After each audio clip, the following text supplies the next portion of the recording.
I'm Pandora. This is Jen Davis, and she's our mason bee lady, and she's gonna tell us what she's doing here with the mason bees. Sure. So mason bees are also called blue orchard bees, and that's because they're absolutely fantastic pollinators.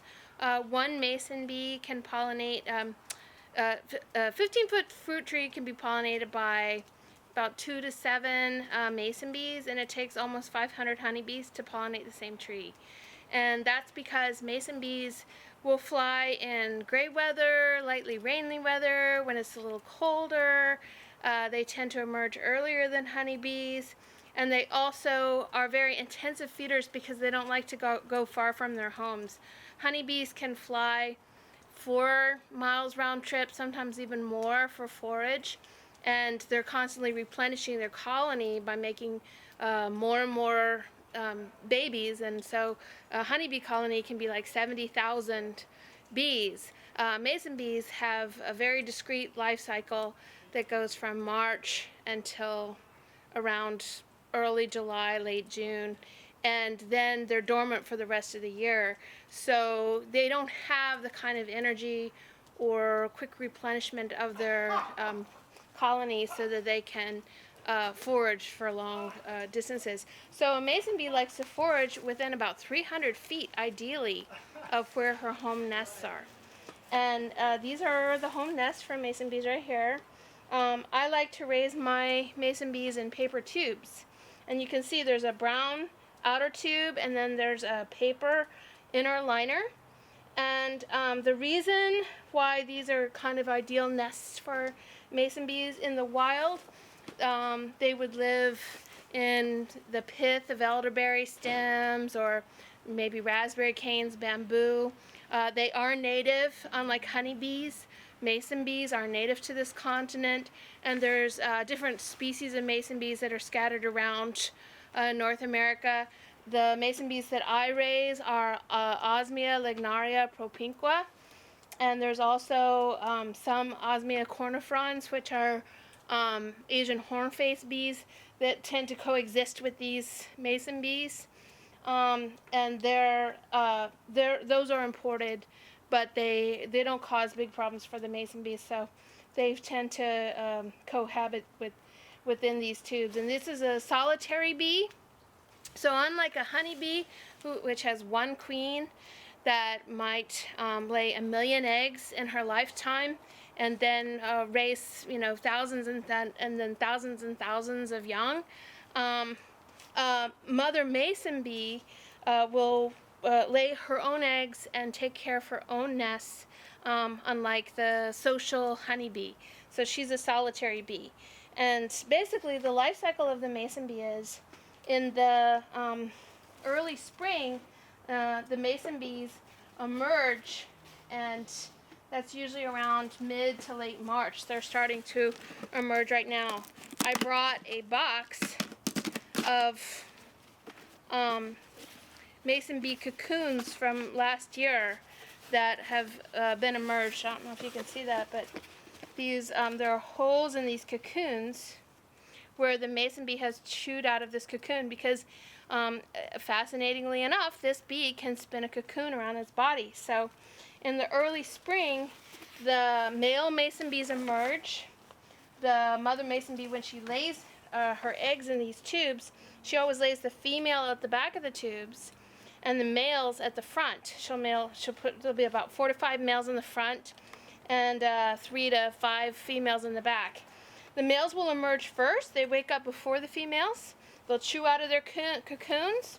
They'll come out of their tubes. I don't know about that. So here's some full nesting tubes.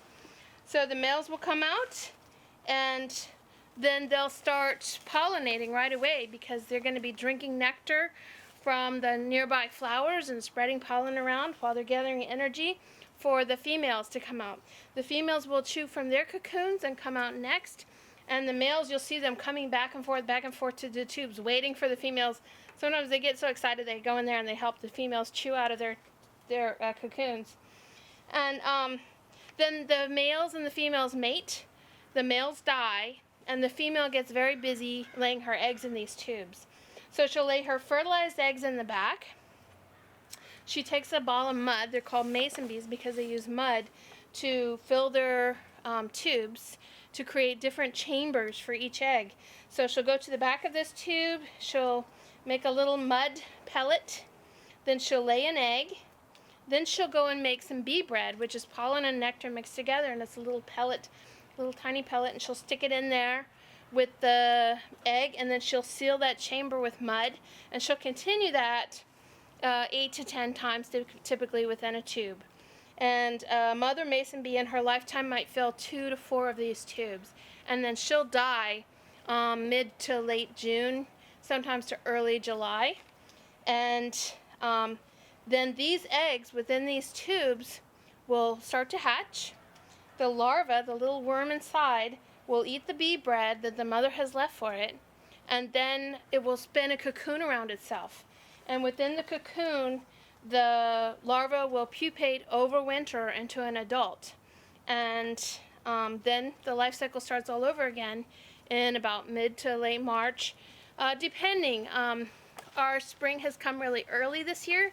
I would say that flowers are blooming probably 20 days earlier typically than they did last year. And it's unfortunate because it's also cold and rainy. It's a challenge that we're seeing with bees. We're seeing forage blooming earlier and earlier, but not necessarily the right climate for the bees to emerge. The bees really, because they're cold-blooded, they cannot fly around until it's 50 degrees, 55 degrees or more for about 5 days. They really won't even be able to warm up, get their metabolism going until then. So we're hoping that it's going to get warm soon so that these wonderful blossoms we're seeing all over on our trees don't just fall off, and there's no food for the bees when they emerge. That's one of the things that we're dealing with global warming. So this box right here that I showed you with the empty cocoons is an alternative way of raising mason bees. So you can put your tubes out in the spring and put paper tubes out and then just wait for the mason bees to chew their way out of the tubes and then continue on with their life cycle. A problem with this method, there's a couple problems with just putting whole complete tubes out. One of the problems is because that will leave a bunch of dirty tubes sitting around for the mason bees to come back and use. So mason bees, they are predated just like honeybees by some kinds of mites. Not the same kind of mite that, not the varroa mite that's predating our honeybee, but there's a hairy-footed mite that predates our mason bees that can be very damaging. There's also pollen mites, and they'll hitch a ride back with the mason bee back to the tube, and then within the egg chamber, those pollen mites will eat all of the pollen and the larva will starve to death. There's also fungal diseases, in particular chalk brood, which also affects honeybees. That is extremely contagious. And any time that any of these creatures emerge from their egg cell, from their mud cells in the spring, they're going to have to crawl past perhaps dead larvae in there that are affected with chalk brood or a nest of pollen mites. And when they emerge, they're going to be affected with all of these things. And so people often see failures when they raise mason bees just in these tubes without any kind of hygiene, or in those wood blocks with the holes drilled in them. Very bad for mason bees because ultimately those diseases and pests will accrete in those holes and the mason bees won't be able to survive for very long. So what I recommend, and it's more labor intensive, but is to remove your mason bees in about November. And a lot of entomologists are suggesting this. There's some just argument about it. Does it cause more problems than it creates, than it helps? But ultimately, it's been my experience that because these bees, just like our honeybees, are threatened and are disappearing at an alarming rate, the more that we can do to help them with better hygiene and to aid them along in their emergence in the spring, the stronger the population that we're going to get and the more bees we're going to get. So that's why I remove my bees from the tubes in the winter, and I segregate. I throw away tubes. I throw away bees that have been predated by predatory wasps or pollen mites or have been infected with chalk brood and other pests. If I can't clean that off of the bees, then I just have to throw those bees away because they're sick. And then I put my cocoons in a box like this, and I completely seal it up. And I drill a hole in it in the front, the emergency hole. And then in the spring, when these bees wake up, when it's warm, they'll chew through their cocoons, they'll see the light coming from this hole, and they'll come out this way. A benefit to this technique also is that if you've got squirrels or rats or woodpeckers around, it's more difficult for predators to get to your eggs than it is to come and chew from your in your tubes. So that's another advantage to that. So this year I'm doing some experimentation. I'm going to leave some tubes out, and I also brought some cocoons in the box, and I'm going to see how they're both doing. Because and the reason I'm doing that is because it's very labor intensive to remove all of these eggs from here, all of these cocoons from here, and I just don't have the time this year. But also because, you know, there is an argument, which I think is something to think about, that if you constantly remove your bees for generations and generations from their tubes, then you're aiding and abetting some of those weaker bees that couldn't make it with all of the challenges of the pests and the diseases and just literally the physical challenge of chewing through the tubes. You're gonna cause a problem by creating basically a weaker strain of mason bees. Yeah. Yeah. Okay. So, and you're going to be putting these up in the shelves? Yeah. There? Okay. Yeah. All right. So let's do that. Okay, great. All right. So here at Kailash Ecovillage, we're going to put some mason bees up. I'm going to put my mason bee emergence box here. This is full of alive, sleeping mason bees that are in their cocoons. And you can see this little hole here. This is where they're going to emerge when they wake up. And then they'll start their life cycle. And then I've got some nesting tubes for them. I'm going to put that on top so that when they emerge from their tubes, from their cocoons, they're going to know exactly where their homes are. Now ideally you're going to want to put your nesting tubes in a south-facing position, south to southeast facing position, where it will be warm, catch that early warm sun, and also it needs to be dry. Otherwise you're going to get mold on your tubes. One thing that you're going to need to watch for with these is you're going to watch for pests. We saw that there were some squirrels hanging around here.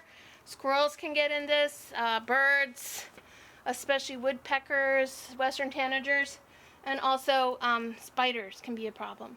So got to keep an eye out for that. Then we'll just leave these, and once you've got these situated, once the bees emerge and start making nests, making homes in the nests, you need to leave these alone and not touch them. And the only other thing that you need to do now until July is keep an eye on them, make sure that they're safe, and leave some mud for them. What I usually do is dig down to the subsoil a few inches, not too far from their nest. So I'll ask the Kailash folks to do that. And then you need to routinely keep that mud moist so that the mom can come and use some mud for herself. So what I usually do is just moisten the mud every day with my hose for just a minute, and that's plenty. So that's pretty much it. That's all you need for your mason bees, and they're going to work so hard for you, and you'll have incredible bounty. They really do a fabulous job with pollinating your fruits and all your flowers. Well, thanks, Jen, for bringing those bees again this year. Oh, sure. It was fun.